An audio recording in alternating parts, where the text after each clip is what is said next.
Continuando con nuestro anterior video, vamos a editar este video en su segunda parte, cuyo título es Al no difundir la doctrina del divino querer, nos hacemos reos y ladrones de la divina voluntad.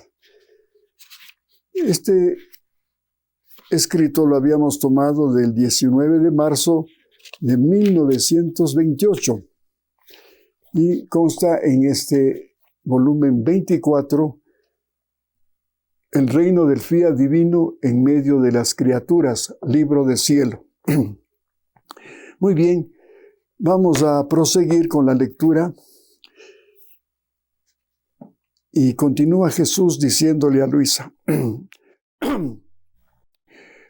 por esto grave peso gravita sobre aquellos que deberían ocuparse si es que continúan dejando inoperantes a los soles tan benéficos de tantas verdades sobre mi eterno querer.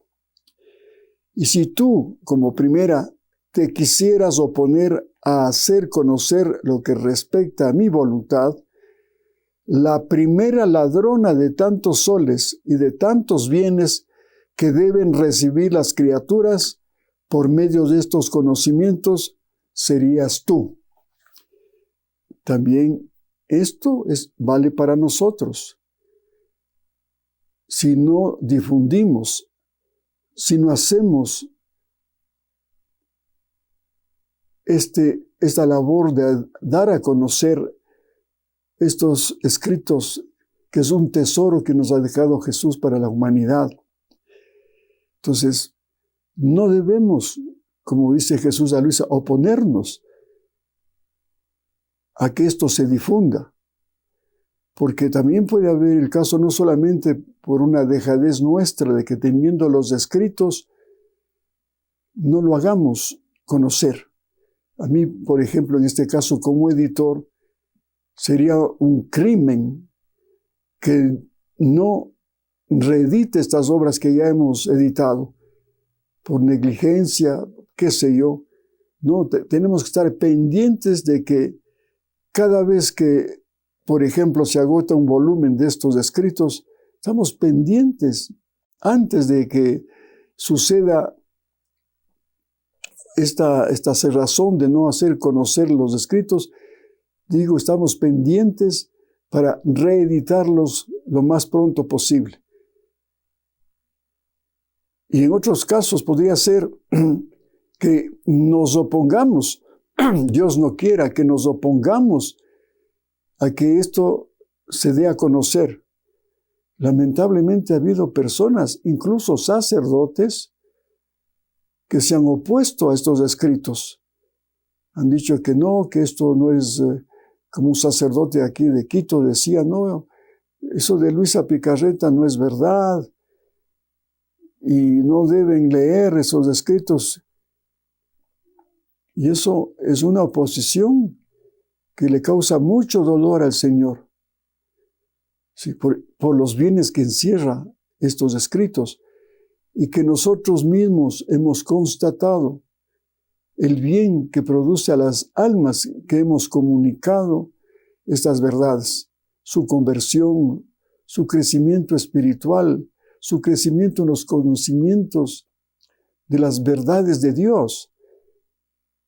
Porque, por ejemplo, para mí, leyendo esto, me he sentido el más ignorante del aspecto espiritual, que yo debía haber puesto empeño en conocer más de Dios.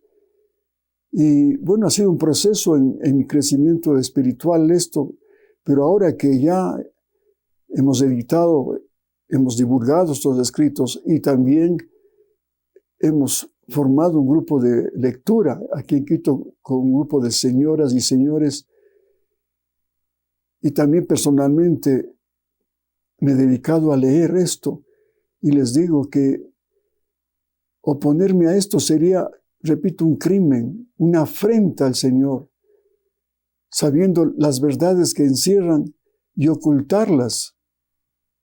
No, por eso dice muy bien el título, nos convertiríamos, si esto fuera así, en unos ladrones y reos de la divina voluntad. Después, dice Luisa, Jesús con un acento más tierno ha agregado, habla Jesús, hija mía, el mundo está como quemado, no hay quien vierta sobre ellos, o sea, sobre los hombres, sobre las criaturas, aquella agua pura que les quite la sed, y si beben, es el agua turbia de su voluntad que los quema más. Los mismos buenos, los hijos de mi iglesia, que buscan hacer el bien, después de haber hecho el bien, no sienten la felicidad del bien, sino más bien el peso del bien que les lleva a la tristeza y el cansancio. ¿Sabes por qué? Porque falta en el mismo bien la vida de mi fiat, que contiene la fuerza divina que quita cualquier cansancio. Falta la luz y el calor de mi voluntad, que tienen virtud de vaciar cualquier peso y de endulzar todas las amarguras. Falta el rocío benéfico de mi fiat, que embellece las acciones de las criaturas y las hace aparecer tan bellas que les llevan la vida de la felicidad. Falta el agua que siempre surge de mi querer y que mientras fecunda de modo divino, da vida y apaga la sed, y por eso beben y se queman más. Miren cómo habla el Señor. Hablando, por ejemplo, aquí de los sacerdotes. Qué bueno que fuera que leyeran esto, pero con fe y abierto su corazón y su mente,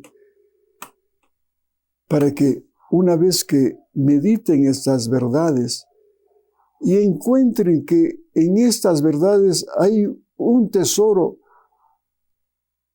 pero grande e infinito para el bien de los sacerdotes, si ellos ponen en práctica lo que contienen estas verdades, si ellos comprendieran que está a su alcance los atributos divinos que ofrece Jesús a sus hijos predilectos, que son los sacerdotes, otra realidad vivirían.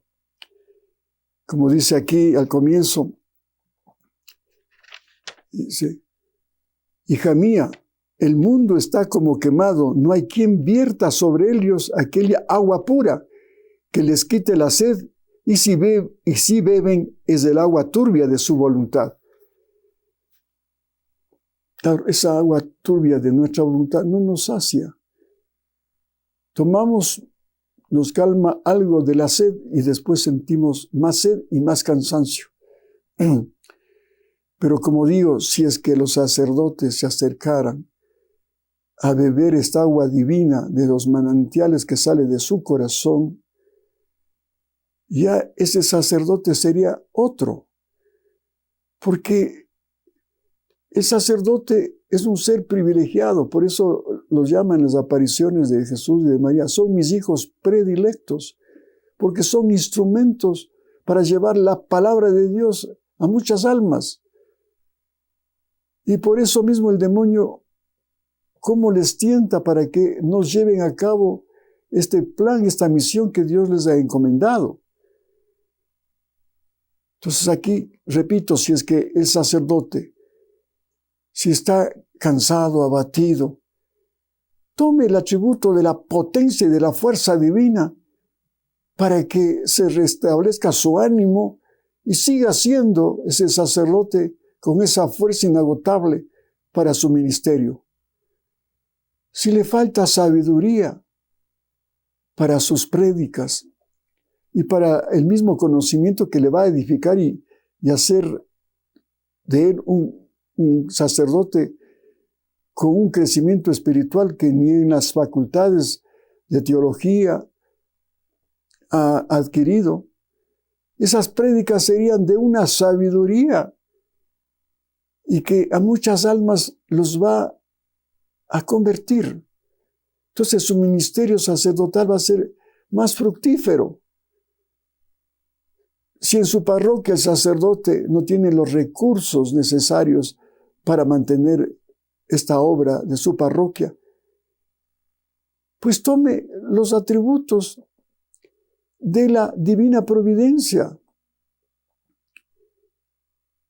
que el Señor les va a dar los medios necesarios para salir adelante y no estar buscando medios humanos como pasan en muchas parroquias en el mundo, de hacer bingos, a veces bingos bailables, hacer fiestas. Aquí acostumbran a hacer verbenas la noche de la parroquia. Y entonces ahí viene la música, las bebidas, no el trago, pero sí las bebidas y las comidas, las comilonas. Y ahí viene pues todo esa situación a veces que se vuelve pecaminosa inclusive, porque hay desbordes. Yo me acuerdo que estuve una vez en una fiesta que armaron para recoger fondos aquí en una parroquia de esta ciudad. Bueno, comenzaron convocando a los niños a que cuenten cachos. Imagínense, cachos. Aquí en Ecuador se dice cachos de los cuentos esos que tienen un doble sentido. Eso no es, ¿cómo le va a agradar al Señor eso? Y luego después, y al calor de la música, inclusive algunos sacerdotes se ponen a bailar. Imagínense, dando un ejemplo mundano, cuando ellos son los sacerdotes llamados a dar el ejemplo de austeridad, de buen comportamiento. Si se comprometieron a una vocación sacerdotal, pues hay que dejar el mundo. Porque si te gustaba el baile, pues ¿para qué te metiste de sacerdote? Estar ahí bailando cumbias y tanta música ahora que hay, inclusive las letras de doble sentido. No. Entonces, vean, cómo esta lectura de las verdades que encierran esta obra cambiarían al sacerdote. Sería más santo y de santidad divina.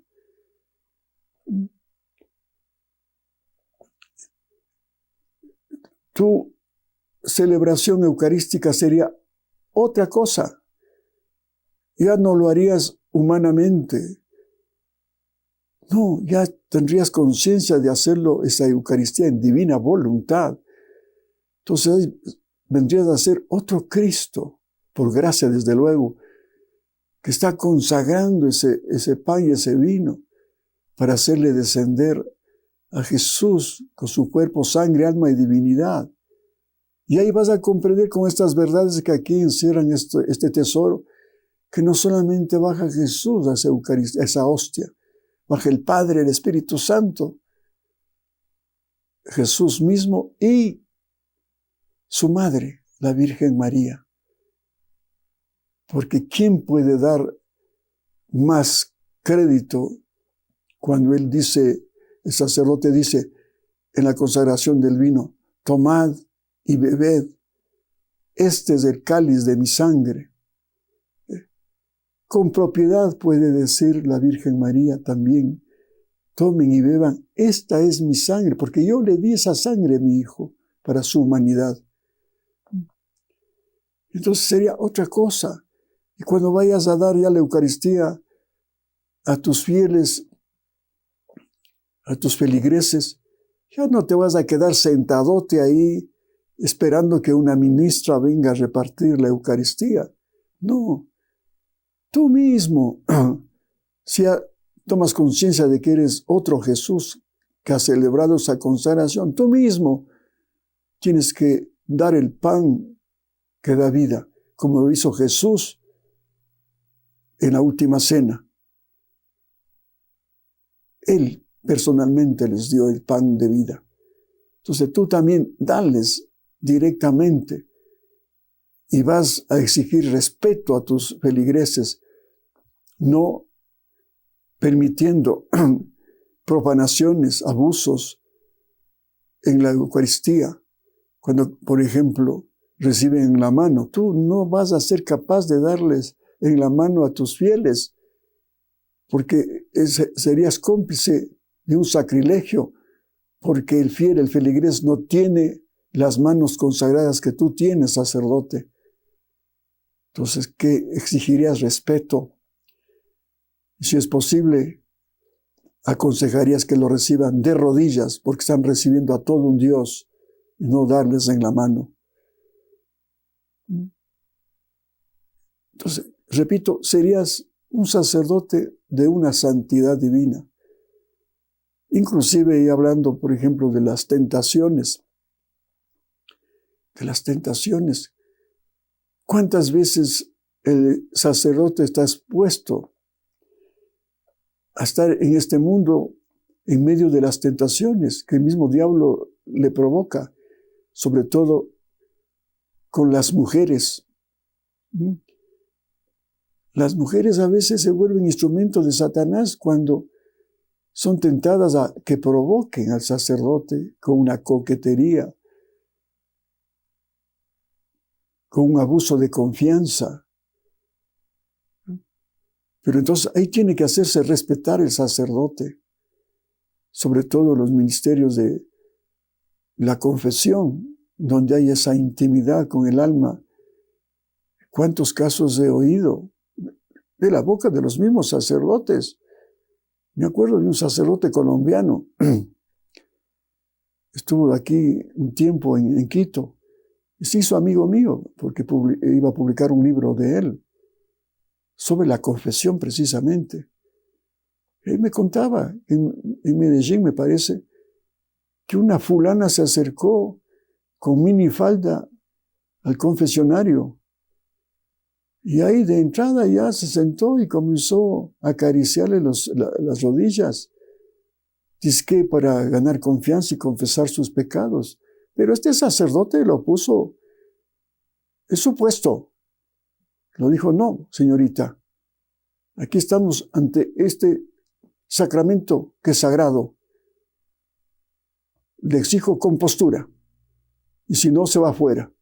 Ese es el sacerdote que tú serías con Jesús, porque no vas a permitir que se manche tu sacerdocio por una tentación carnal, como ya pasó con nuestro primer padre Adán, que teniendo todo, teniendo a Dios mismo en su vida, teniendo la divina voluntad, teniendo la vida divina y todos los bienes preternaturales que le regalaron, pues dejó todo por la tentación, cuando Eva, instigada por el diablo en forma de serpiente, lo tentó a Adán para que cayera en pecado.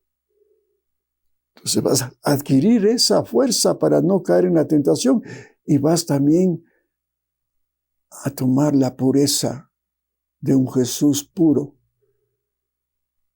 porque Él es la pureza.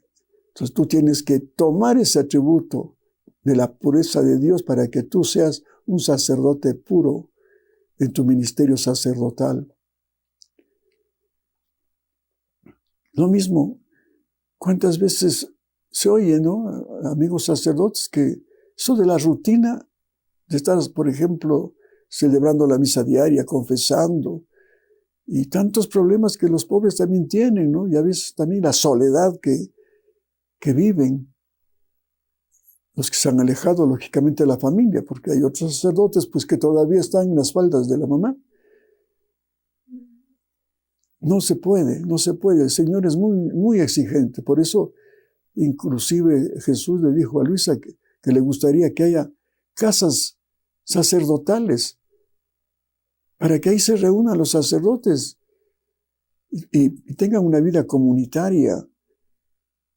Claro, ya sabemos que hay comunidades religiosas, los carmelitas, los dominicos, que tienen su comunidad y forman esa comunidad como una familia. Pero en los sacerdotes diocesanos, pues, están prácticamente en el mundo y en la parroquia.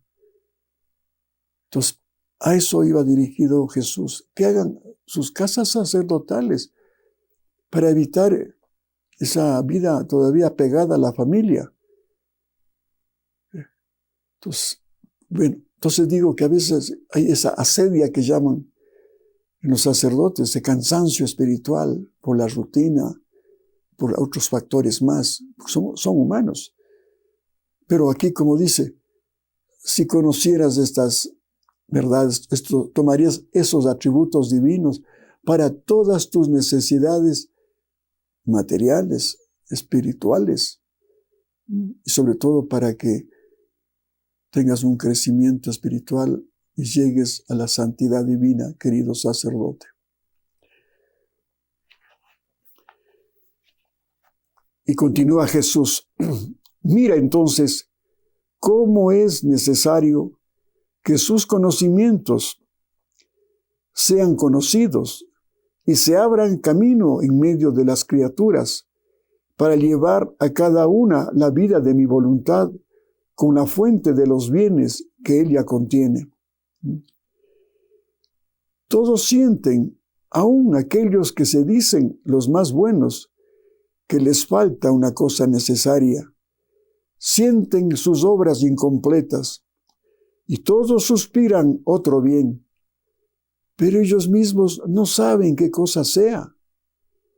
Es la plenitud y totalidad de mi fiat divino que falta en sus actos, y por eso sus obras están como a medias, porque solo con mi querer y en él se pueden hacer obras completas.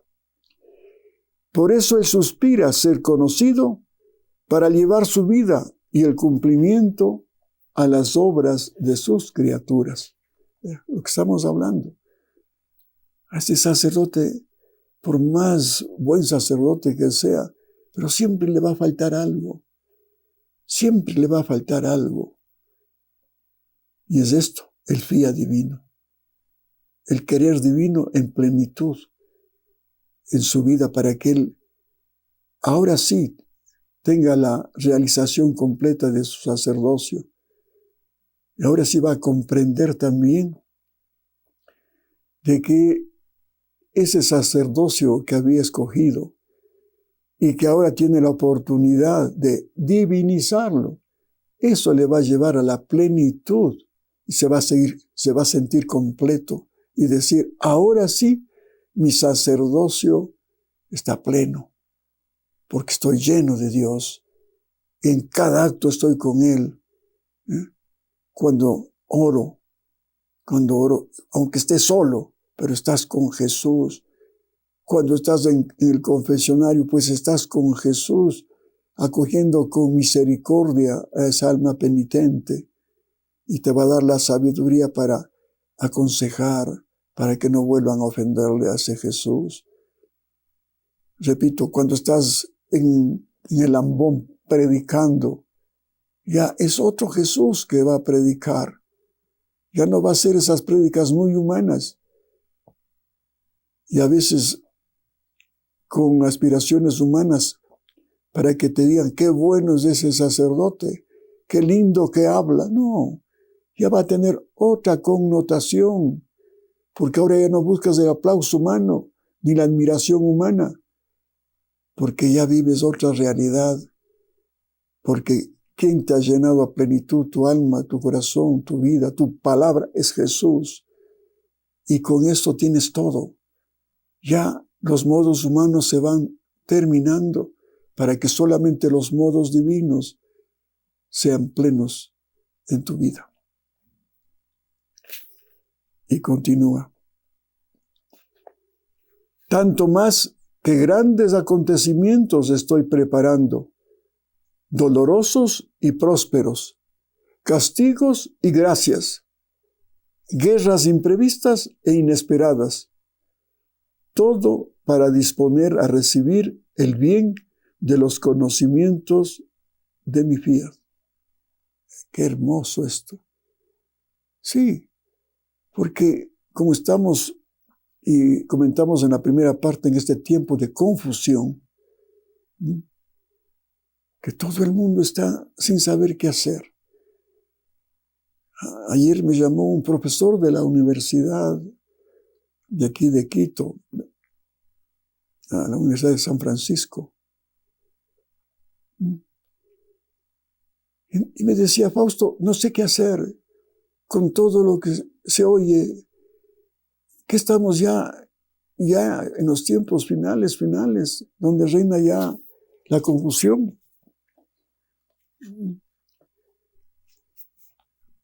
¿Y qué le dije? Lo que aquí nos está aconsejando, que vivamos la divina voluntad, le decía, hermano, no te angusties, no estés pegado a las noticias.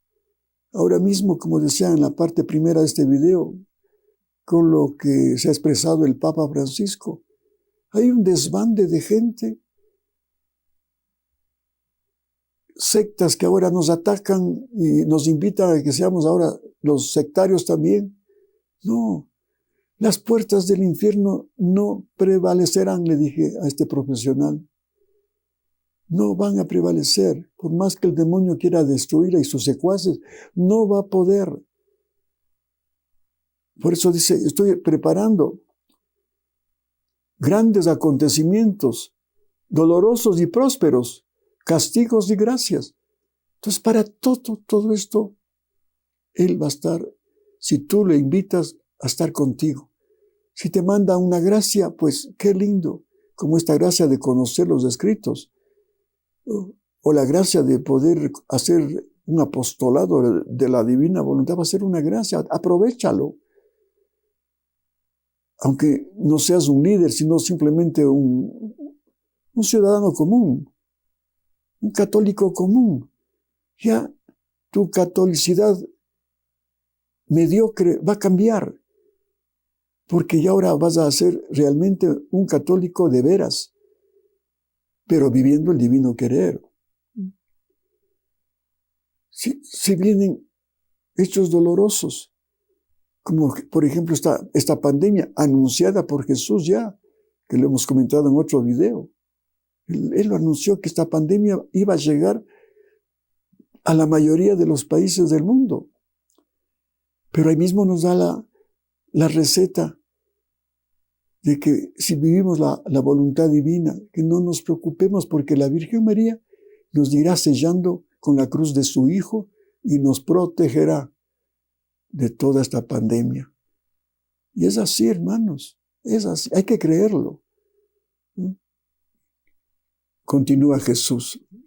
Pero si a estos conocimientos los dejan dormir, sin ponerlos en medio de las criaturas, dejarán sin fruto los acontecimientos que estoy preparando.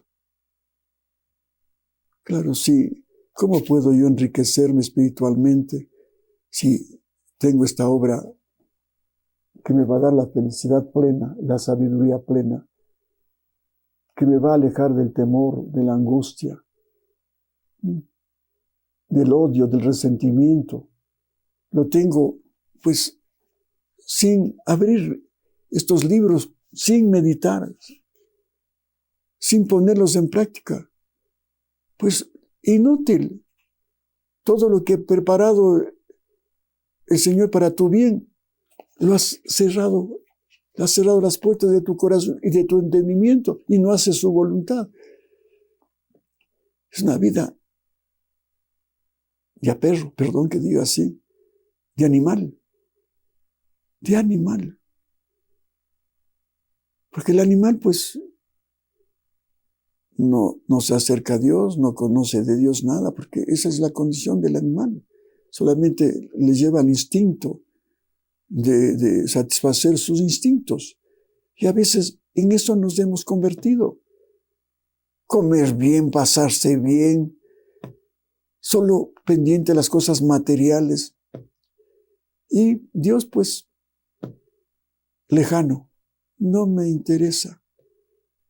Por eso el Señor también, como habla aquí de los castigos, también te va a tocar la piel para que veas que sin Él nada puedes hacer, ni tener siquiera.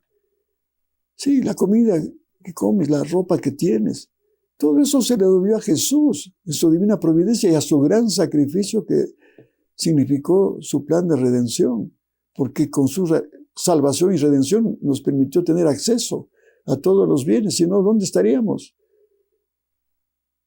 Entonces, démosle gracias a Dios. Y Él nos va a juzgar en el amor y en la gratitud. Por eso usted quejaba de los leprosos que fueron curados. ¿Y dónde están los otros 9? Apenas ha venido uno a dar gracias y alabanza al Dios que le hizo ese favor. Por eso le dijo, por tu fe quedas salvo. La fe en creer en el poder de Dios y también la gratitud de darle gracias por su salud. Cuántas cosas nos dice el Señor, cuántas verdades para estos tiempos. ¿Qué cuentas me darán? Mientras que con estos conocimientos estoy preparando la renovación y la restauración de la familia humana. ¡Qué oportuno! Otra expresión maravillosa. Porque ahora la familia es el centro de ataque del demonio. Por eso, ¿cómo estamos en esta confusión con esto del aborto, por ejemplo, de la ideología de género, de las parejas homosexuales? Qué peligro, hermanos, que estamos corriendo en el mundo. Ya estamos viviendo parte de eso. Y ahora que vienen las elecciones en los Estados Unidos, donde se juega el futuro de ese país y por ende los países del mundo también, como es una potencia, no solamente importamos los bienes materiales que ellos generan, sino también sus costumbres a veces. Y ahora tenemos un mal ejemplo de los Estados Unidos con tanto pecado, precisamente del aborto, de la ideología de género. Y ahora nuevamente está en esta campaña, estamos vísperas ya de las elecciones en los Estados Unidos, y un partido pues proclama como gran cosa los logros que quiere obtener para su pueblo, dice que entre comillas, de esto, de fomentar el aborto, de fomentar la ideología de género, de tantos vicios que tiene ese país. Por eso estamos orando para que gane el candidato que ame la vida, que sea respetuoso a las leyes de Dios y se acabe esa horizontalidad que ofrecen ahora el mundo materialista sin Dios. Por eso decía en una revelación Catarina de Emery, vendrá un tiempo de una crisis en el mundo y en la propia iglesia. ¿Y cuándo se va a manifestar? Una señal va a ser cuando no le pongan a Dios de por medio en sus objetivos principales y sea todo horizontal. No, primero Dios y después vos, hay un dicho en la Catedral de Cuenca. Y eso refiriéndose al vos, a la Virgen María. Primero Dios y después vos. Vos, Virgen María. Pero también nos dice a nosotros, primero Dios y después vos, hombre. Y no confundir con tantas aberraciones que se cometen ahora en nombre de la hermandad. Ahora quieren poner al hombre en primer lugar y no a Dios. Por eso les conté esa vez que fui a Riobamba, a una comunidad de base de estos teólogos de la liberación. Cuando entré a ese recinto, me invitó una monjita y veo un crucifijo ahí en el hall de esta comunidad de base. Yo le entré y estaba de espaldas. Y cuando fui a verle de frente, era un indígena. Habían hecho un muñeco ahí, un indígena con poncho y sombrero, puesto en la cruz, para decir que ese es el crucificado. No, por favor, distingamos las cosas y pongamos en su lugar, seamos ponderados y objetivos. Jesús murió en una cruz. Él tiene ese honor, esa dignidad. Él dio su vida por nuestra salvación. No un indígena. No es por menospreciar al indígena. Sí, está crucificado también en el sentido humanitario, que es explotado, no se le ha dado la oportunidad también de que él tenga acceso a una vida digna. Es verdad. Y no solamente ellos, hay los mestizos, los negritos, y tanta situación humana que duele realmente, la marginación. Pero esto mismo te va abriendo los ojos para que veas en el indígena a otro Jesús, sí, pero humanamente hablando, que no tiene acceso a una buena educación, a una evangelización, pero con amor, no con odio, como hacen los teólogos de la liberación para irse contra el gamonal, contra el hacendado, y después salir en manifestaciones, acabar con una ciudad como fue el centro de Quito. No, eso no le agrada al Señor. La violencia jamás.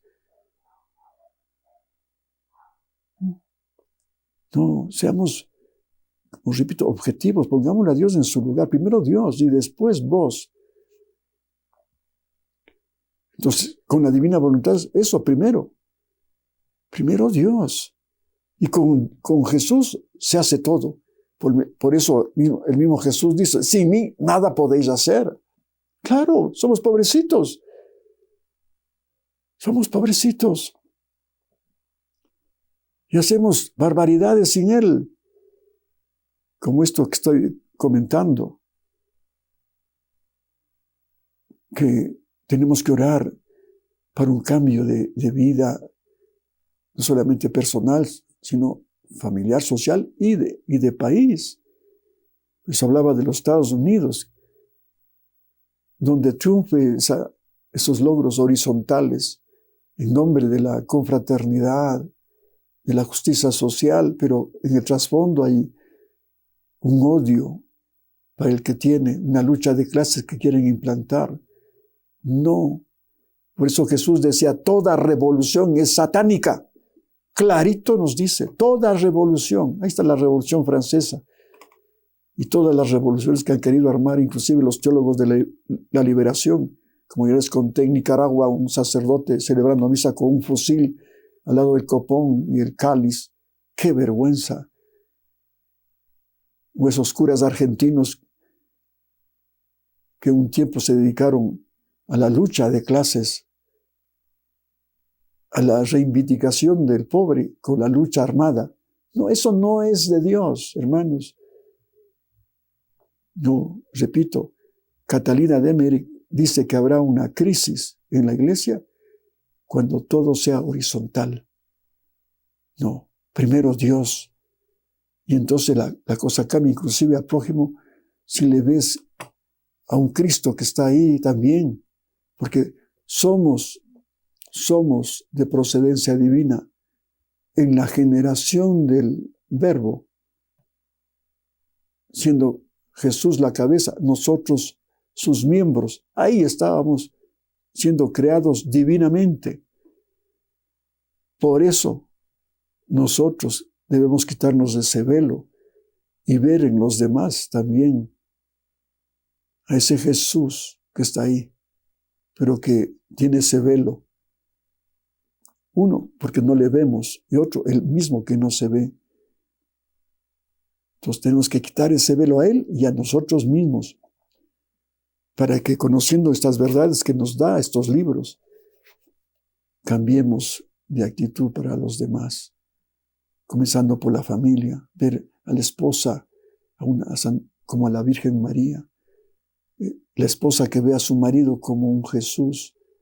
Entonces ya no va a haber esas agresiones, esa incompatibilidad de caracteres, de resentimientos, de odios, de peleas, como ahora ha pasado en muchas familias con esta pandemia, tantos divorcios, tantos abusos. Por eso nos llama la atención Jesús con esto. Dice, ¿qué cuentas me darán mientras que con estos conocimientos estoy preparando la renovación y la restauración de la familia humana? Por lo tanto, Por parte tuya, no pongas ningún obstáculo y continúa rogando que pronto venga el reino de mi divina voluntad. Y eso nos toca. Orar. El mismo Padre Nuestro, ya estamos pidiendo que venga el reino. No dice que venga tu reino. Yo digo, venga tu reino. Pero como haciendo la voluntad aquí en la tierra como se hace en el cielo. Aquí en la tierra que somos nosotros. Y ahí, entonces sí, viviendo como se vive en el cielo, aquí esta tierra que eres tú, ya vas a disfrutar desde ahora. No solamente esperar tu muerte para que goces. Ya el reino de Dios se podrá instalar en ti cuando vivas la divina voluntad. Cuando vivas a plenitud del Padre Nuestro. Queridos hermanos, queridas hermanas, qué conmovedor está escrito. Por eso les decía en la primera parte, cuando yo pensaba ya dejar de editar videos, el Señor me hizo recapacitar de que no. Que mientras Él me dé vida y salud, tenemos que seguir siendo canales, medios de difusión. No solamente en la fundación como editores que somos de estos libros, no solamente eso, sino vivir cada uno de nosotros estas verdades. Porque sería ilógico, ¿no?, que solamente sea el canal que pasa el agua. No, tengo que también convertirme tomando esa agua de vida, que es su divina voluntad. Gracias, señoras y señores, por haber tomado su tiempo para este video. Les agradezco.